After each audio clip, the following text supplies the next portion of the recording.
So అది అయిపోయిన తర్వాత చంద్రబాబు నాయుడు గారిని అక్రమంగా అరెస్టు చేస్తే ప్రతి ఒక్క ఇంటిలో ఉన్న మహిళ మగవాళ్ళు మనసు బాధతోటి కన్నీరు కార్చనటువంటి వ్యక్తి ఎవరు లేరు అన్ని రాజకీయ పార్టీల్లో. అయ్యో పాపం ఇంత పెద్ద వయసులో ఇదేంటి ఇది ఏమై అన్యాయం అనేది. అటువంటి సమయంలో టపాసులు పేల్చారు. వాళ్ళ ఆఫీస్ ముందు సెలబ్రేట్ చేసుకున్నారు. పెద్ద పెద్ద సెలబ్రేషన్స్ ఎవరు చేశారు? ఈ ఆంధ్ర రాష్ట్రంలో మనకు తెలుసుండి ఓన్లీ 2 చోట్ల జరిగింది. ఒకటి రోజా గారు చేశారు, రెండోది విశాఖపట్నంలో ఈ కేకే రాజు గారు చేశారు. మిగిలిన ఎమ్మెల్యేలు ఎవరు కూడా చేయలేదు.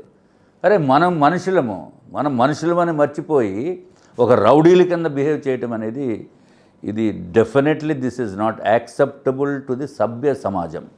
ఇది కరెక్ట్ కాదు. మరి అటువంటిప్పుడు ఇదివరకు జగన్మోహన్ రెడ్డి గారు 16 నెలలు జైల్లో ఉన్నారు. ఎవరన్నా ఇటువంటి పనులు చేశారా?